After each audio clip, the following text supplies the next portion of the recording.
Hey everybody, it's John here from the Crafting Brothers channel, formerly known as Those Crafty Kinses.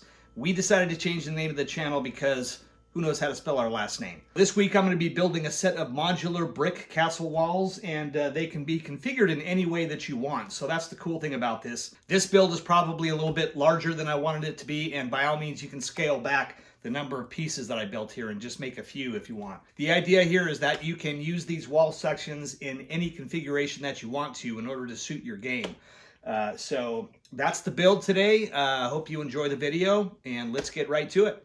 Okay, so to start with, the scale of this wall is going to be 3 inches high by 3 inches wide. And the pillars, these are a little bit under an inch, but I'm going to make them a little bit bigger this time. Okay, so let's cut a strip 3 inches. Okay, and you're going to want to cut 2 pieces of this because we're going to be doubling up. If I show the bottom here, this is actually 2 pieces of the Dollar Tree foam glued together to make the wall. So we need 2 of these. So I've got 4 3-inch strips. Now I'm going to roll the pattern on these first. So we're going to take the paper off of one side only. I've got a couple different methods of texturing these foam pieces now. Sometimes you would use aluminum foil, but I'm going to use a different technique. So the way we're going to texture these wall pieces, if I take back my original here and we look at the texture on here, this was done with aluminum foil, but I found that you get a much better pattern when you use a soldering iron with some tin foil on it. And you got to do this real quick because it melts quickly.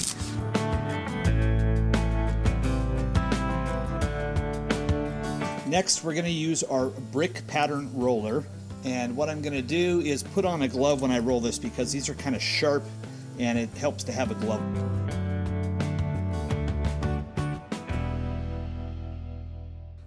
I'm going to be cutting these castle walls into 2 different lengths so that I can have a short section and a longer section to use when I actually lay these out. Once you've got the pattern on and you have cut your lengths, you can go ahead and peel the paper off the back side.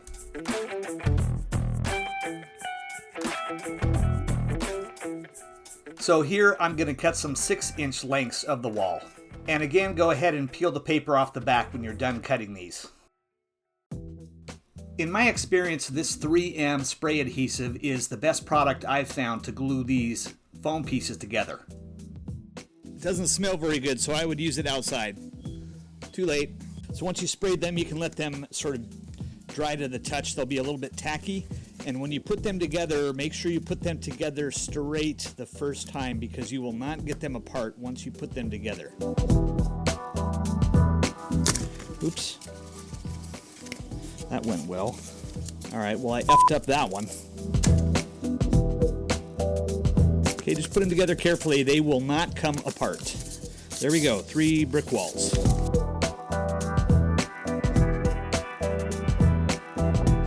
Now what we're going to do is we're going to concentrate on these pillar pieces here. So what we've got here is these 1 1/8 inch strips cut, and basically what we're going to start doing is cutting squares out of it. So we're more like this size here, but we're going to cut these long strips into little squares. But before we do that, these edges have to be sanded down or beveled a little bit, otherwise there won't be a groove in between. So it's easier for me to just put it on the edge of the table here and go ahead and work your way along the edge. And we don't want this rounded, we just want to take off the corners. Might even be a little bit too much of the edge gone, but that's pretty good. That's what we want. So let's do that to all 6 of these strips. All right, this next step, if you want, you can do 2 strips at a time. I didn't want to do any more than that because it's just too easy to mess it up. So 1 1/8 inch is the measurement here for the square pieces. Okay, and that should give us our perfect squares. Now what we have to do, if you remember, we put edges, or we sanded off the edges on these 2 sides, but now we have these 2 sides to do. So, couple of ways to do this. You can take the same sandpaper and just hit it a couple of times on each side. It only takes a couple of passes to take the edge off, and you can see that It just gives it a rounded look. So let's do a couple of these, and I'll show you why we're doing this. Because when we put them together now, you can see that there's a little groove there. And that is actually what you're seeing on these finished pillars here, is that space in between there. So we've got to round all the edges, or not round, but we're just taking off the edge. And then we're going to go ahead and put the brick pattern in there, and I'll show you how that works next. We're making these two pillars here. I counted these out. I want 18 pieces in this one, and this one has 14 pieces. So we're going to count out those layers, glue those pillars together, and when those are dry, I'll show you how we make these other detail pieces here. But for now, count out your pieces, and let's start gluing them together.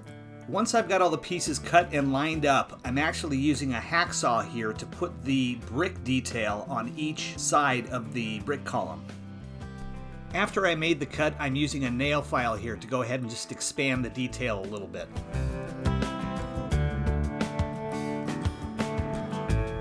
You can also just use the nail file on each individual piece to make the grooves, but I found that the hacksaw technique is a lot more efficient. Now that I've added the groove to all of these pieces, I'm going to show you how they get assembled now to make these look like real bricks. The technique I use here is to stagger the pieces on top of each other when you build the column, and this creates the brick texture. Now I have a lot of gluing to do, but let's get all the pieces assembled. And make sure you alternate the pieces. If you forget to do that, you can take it apart, but it'll be a lot of fixing. So just try and make sure to alternate the pieces as you go.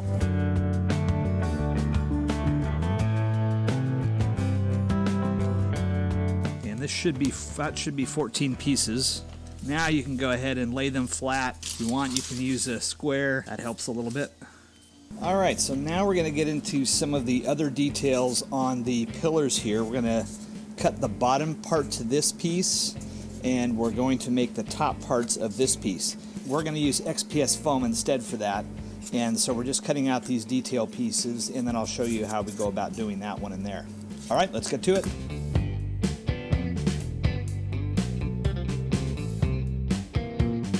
Okay, and then I want to cut these pieces down to the size I want, which should be just in half, so a 1/2 inch, this being a 1-inch piece. Right now we're cutting the base pieces to the large pillars here.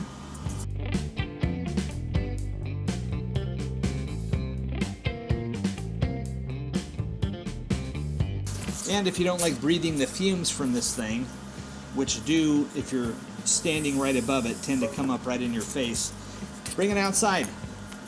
Much better if you do it outside, or open a door and put a fan on it.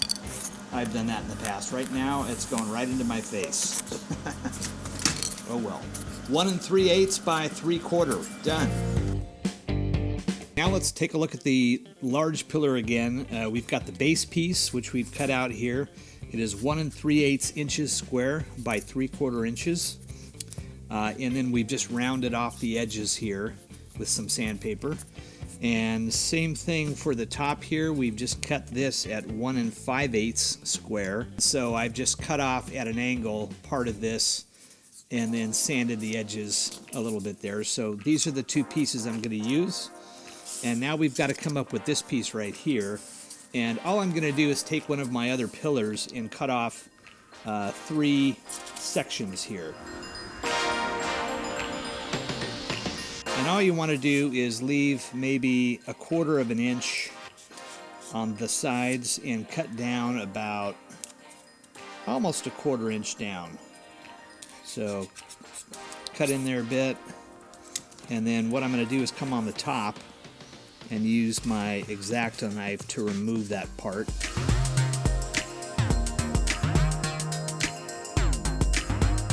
Okay, and now you've got this center piece here that we're going to use for this pillar.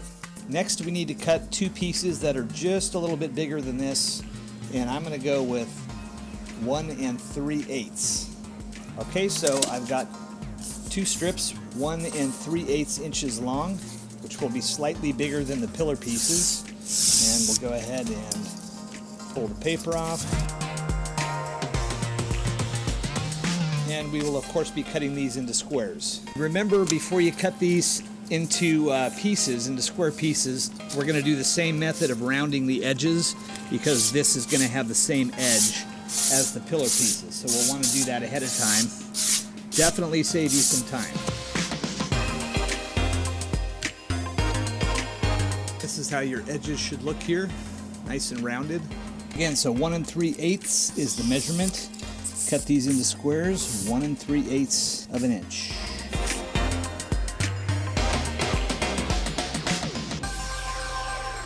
The one thing you have to do though is we rounded out 2 of the sides already here, but these sides need to be finished off. So using a nail file or sandpaper, just finish rounding off these 2 edges.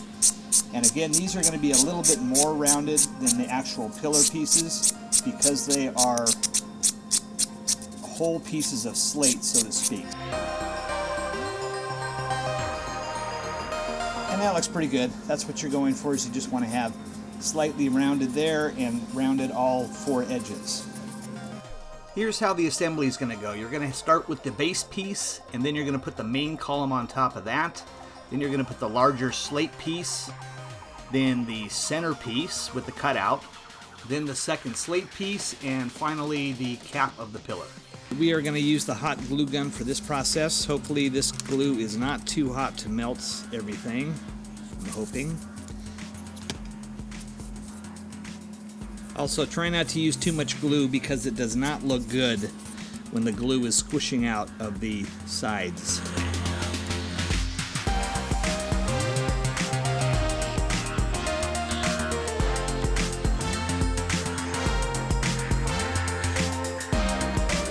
The next piece we need to cut for the tall pillars is this top piece right here.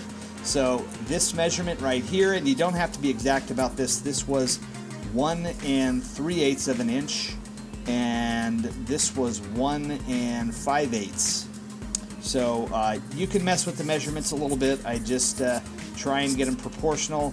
I'm using my tinfoil technique to go ahead and put some texture on all of the pieces. This is a lot of work, but it is worth it. Next, I'm cutting some 3/4 inch wide strips, which I'm going to use for the slate stone tops of the castle walls. Again, the edges need to be rounded here with some sandpaper. Now we just need to texture one side of this. This is going to be the slate piece that's on top of the wall, the castle wall.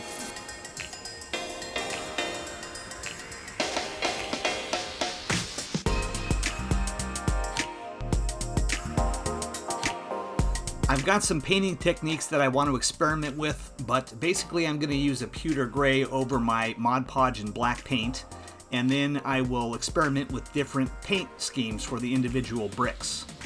Here I chose granite gray, golden brown, a light gray, and I'm not sure how this is going to turn out.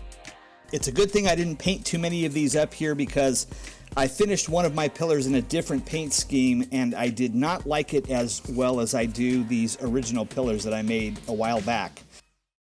So now that I know my color scheme, I'm going to go ahead and paint all of the pillars with Mod Podge and black paint. Second stage on the pillars is going to be a light wet brush of pewter gray. Make sure to leave some of the black lines to establish the grout lines. Next, I'm going to paint about 1/3 of the stones on the pillar a burnt umber, and another 1/3 are going to be tan. The remaining stones you're just going to leave pewter gray. Next, I'm giving all of my brick walls a coat of Mod Podge and black paint. Then I'm going to go ahead and do the same step with the pewter gray, making sure to leave the black lines in between to establish the grout. Alright, I ran a few color schemes to see which one I would like to go with, and the one I like, these are individually painted bricks, and that's going to take too long. So what I did is I just sort of dry brushed some different colors in here, some tan and some burnt sienna over the whole brick pattern. And after I washed that, dry brushed it and washed it, I like that look. I'm going to use the same colors here that I used on the pillars, which is a burnt umber and then a tan. Just making some random brush strokes on here.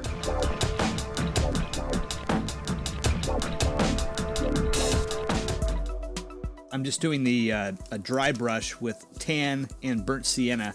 So this, although this looks kind of cartoonish, looks like graffiti almost, but when you finish, believe it or not, it's going to look something like this.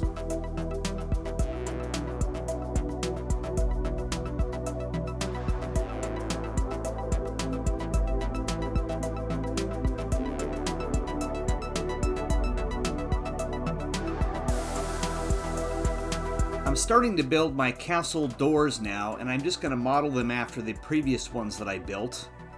I'm using a wood grain roller here, which has been 3D printed, and this will leave a deep wood grain in the castle wall doors.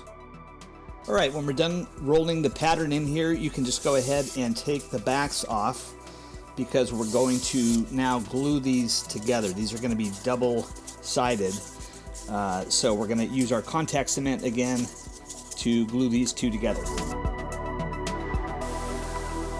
We've got two sets of doors here. Got the wood grain on, if you can see that, and it's printed on both sides. Next, I'm going to be adding a frame to all of the doors here, and I figured that this would serve as like a metal frame around the wood gates. And to do this, I've just cut out some Dollar Tree pieces of foam, and this ultimate glue is good for getting these little strips to stick. After that, all the edges are trimmed, and these are going to be ready for paint. So here we are, all of my pieces are ready for a dry brush, so let's get to it. Granite gray is the color of choice here. Again, this is a dry brush. We're going to be doing a lot of dry brushing, so we're going to want to make sure to have our paper towel handy here, and let's get started.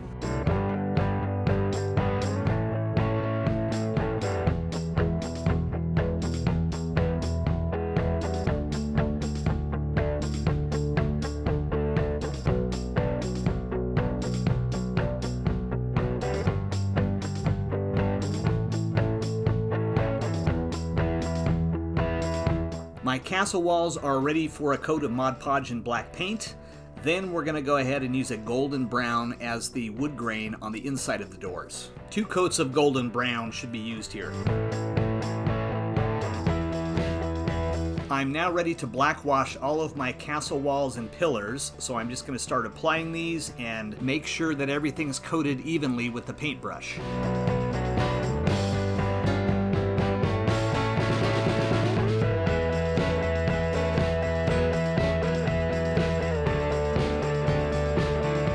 All right, we're going to be using Burnt Umber, a Liquitex acrylic ink. This looks really good for wood texture on top of a golden brown paint. So we're going to go ahead and give these gates a nice coat of this Liquitex brown, and it does spread out pretty good. I usually find that 1 coat is enough. Sometimes I'll go over it with 2 coats. It just depends on how well it penetrates on the first pass.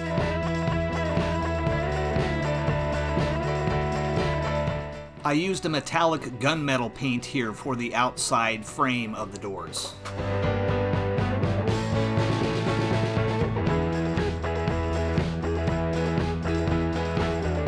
Okay, now I've 3D printed these cool little lions with the shields, which are going to be great on these pillars. That's going to be a nice little feature there. So I'm ready. I've painted this with a flat gray primer, and I'm ready to go ahead and dry brush this with my granite gray.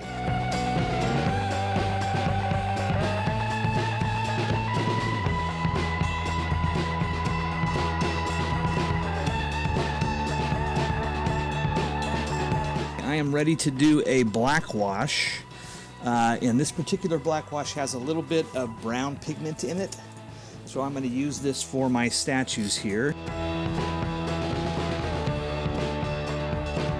So I've decided what to do for my door hinges here. I'm actually going to use these claw cans. I'm going to paint them metallic, and then what I'm going to do is use these little rings for the door handles, and I'll also make a little plate behind there, and that should finish off the doors. I decided to use Sculpey here for the base plates on the door, and to do this I'm just going to use a rolling pin and roll this out thin and cut my little plates that are going to go on the door, and then the rings will go on top of the plates. So after baking them for about 15 minutes, they are good for paint. And as you can see, I've chosen to do a gunmetal finish. I also changed the paint scheme of the hinges to a black, which I thought looked better for the castle door.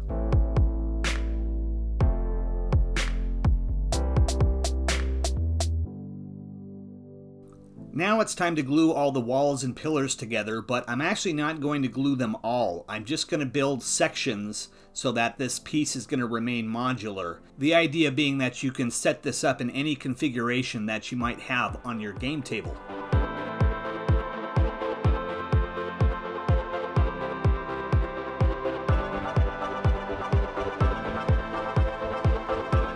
After gluing all the wall sections together, I'm going to turn my attention to the main entrance of the castle wall, which is going to have 2 gates on it. And this will be the largest section that you're going to glue together.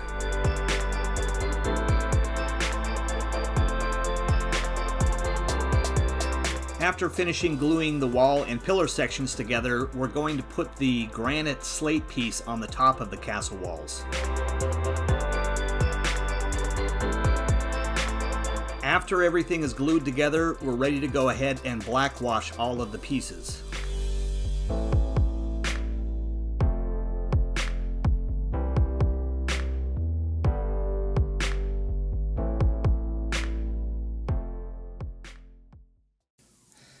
Okay, so I'm back to my little box of Michael's goodies and trinkets. And what I'm going to use here for these castle pillars is this little detail here. I don't know what these are called, but they are perfect for this sort of detail. So we're just going to highlight this little cutout part here by gluing this piece in there. So I'm just going to take a little crazy glue gel and just try and put it right in the center there. A little quick set helps to set the crazy glue. So the final steps are to put the lion statues on top of the main pillars, and this project is done.